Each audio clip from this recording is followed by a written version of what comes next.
titulo na yon ay pinasubdivide yung lupa na sinasakop ng titulo na yon. Opo. Sino ang nagpa-subdivide? Si Mrs. Corona ho. At dahil doon sa subdivision na ginawa, naging 7 lote. Tama po yun.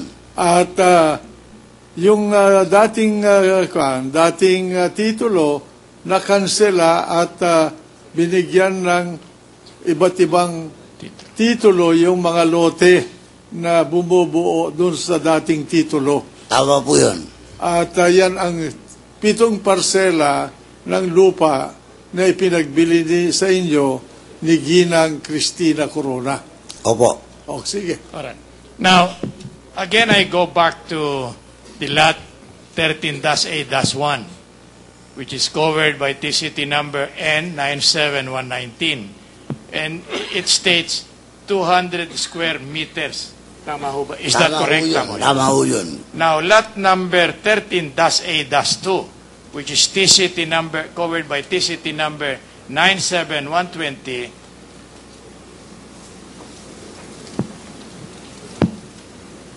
consists of 200 square meters. Tama po ba yun? Tama po yun. Alright. Now, again, may I direct your attention to TCT number 97121. And it states it contains an area, the lot therein described contain an area of 218 square meters. Tama po yun. Alright. Now, TCT number 97122, which covers lot number 13-A-4, consists of 225 square meters. Tama po yun. Thank you. Yung pong lot number 13-A-5, which is covered by TCT number 97123, consists of 232 square meters. Tama ho ba yun? Alright. Now, on the other hand, lot number 13-A-6, which is covered by TCT number 97124, consists of 255 square meters. Pakitingnan nga po ninyo. Tingnan nyo kung tama yun. Tama po. Thank you. Now, on the other hand, lot number 13-A-7, which is covered by TCT number 97125, consists of 327 square, 327 and 95 square meters, 95 square decimeters. Tama ho yun. All right. Now, this contract refers to a sale of 7 parcels of properties. Oo. Teka muna, wala pa akong tanong.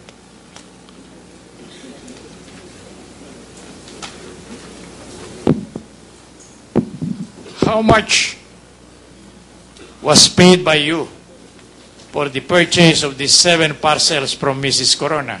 I paid 509,900 something. Sige po. Hindi kayo natidinig. 900 989 something. for the entire For the entire 7 property. parcels. Oh. Alright. Sandali lang. Ilang metro kwadrado yung kabuuan ng 7 titulo? It has a total area of 1,700. 5,000? 1,700.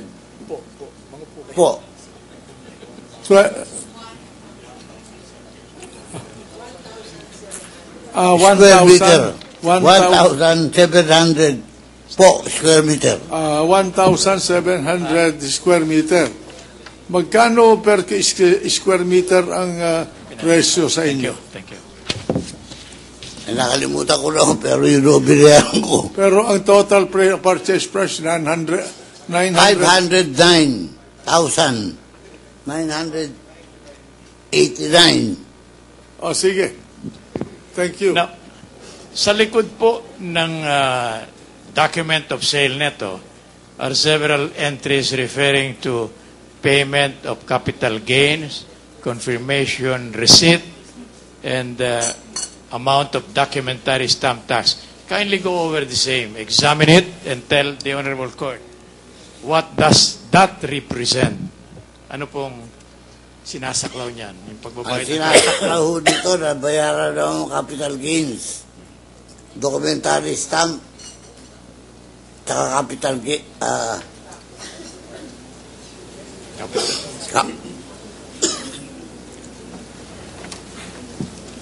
may na ho lahat ng capital gains ito, tsaka ano po. Oh, sino po ang nagbayad niyan? Si Mrs. Cristina Rocco. Lahat-lahat. Lahat na ho yan. Now, kanino po, ito pong mga titulo na nakalagay dito. Sandali lang, ano? Doon sa 900,000 gross, 509,000. 509,000 na gross price noong 7 parsela, inawas doon ang capital gains tax. Ganun ba? Hindi ho. Siya ho nagbayad nun. Kaya nga, pero saan niya kinuha yung ibinayad? Doon sa ibinayad sa iyo o Ay, binayaran ko na ho yung lahat na halaga noong lote. yung Ngayon, yung ibinayad mo sa kanya, doon inawas yung buwis. Oo. Ayun. Now, since these are real properties, will you kindly tell the Honorable Court who have been paying the real estate tax? Yung pong amilyar, sino po nagbabayad? Ako ang nagbabayad ng amilyar dahil akin na ho yung property. Kailan pa po kayo simulang nagbayad ng amilyar covering these properties? From the time I got this property, 1990. 19? 1990. All right. What documents can you show to this Honorable Court attesting to the fact that you had been paying the real estate tax? Ano pong dokumento ninyo? Meron ako mga resibo rito. Sige po. Witness going over his envelope containing the said receipts. Just a minute, Counsel. What's the purpose of this line of examination? Anyway, that was property sold already. Yes, Mrs. Corona. There, may I now? Yes, please. Thank you, Your Honor. The idea, Your Honor, the purpose, Your Honor, is to show that the sale is a genuine deed of sale between the seller and the buyer, Your Honor, so that any and all obligations which should be shouldered by the buyer is being shouldered by this witness, Your Honor. In other words, it is not merely a make-believe transaction, Your Honor. It is an honest-to-goodness transaction. Well, I don't think there's an issue about that. So anyway, go ahead. Ito. Yan ho ang latest receipts. Witness, Your Honor, presenting to this representation the latest payment covered by official real property tax receipt number 070134, received from, paid by Demetrio Vicente. That's the latest. Ano pong marka nito? That is the latest payment for the year. We will request, Your Honor, that this document identified by the witness be marked as exhibit 120. 122. Thank you. Thank Mark you. it accordingly. By the way, may I ask this question from the prosecution? Are you disputing the validity of this transaction where 7 parcels of land was sold by Cristina Corona to Mr. Vicente? Yes, Your Honor, there is an issue with respect to this transaction, and that will be pointed out during our cross-examination. All right, go ahead. Thank Okay. you. Thank you. Minarkahan.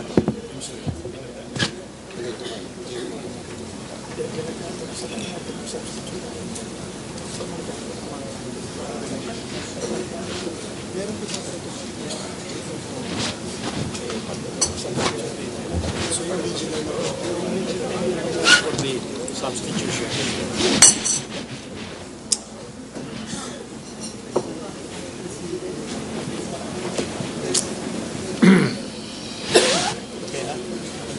Sa ngayon po, kanino nakarehistro sa Register of Deeds itong 7 parsela nito na sinasabi niyo sa kagalang-galang na hukuman na binili nyo kay Maria Cristina Rocco Corona? I think the title would show that, Council, that fact. Isn't it? Well, anyway, the witness may answer in order not to delay the proceedings.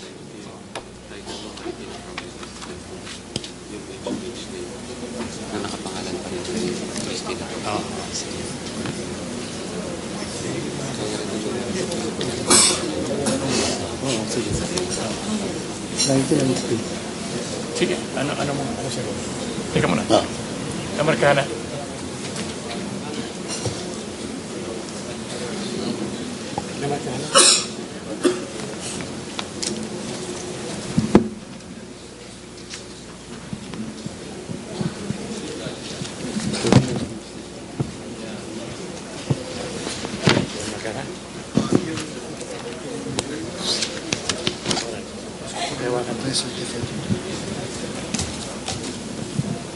May we now proceed, Your Honor? Proceed. All right. Now, I have here 7 Xerox copies of transfer certificate of titles.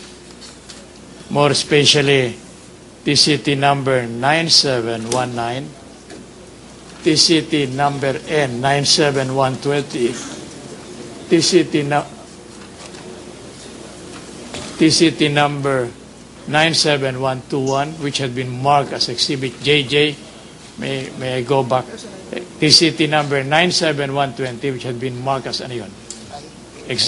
Double I.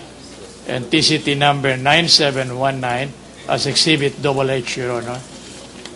TCT number 97121, which had earlier been marked as Exhibit JJ, Your Honor. Likewise, TCT number 97122, which had earlier been marked as double K. Ano to? TCT number 97123, which had been marked as double L. TCT number 97124.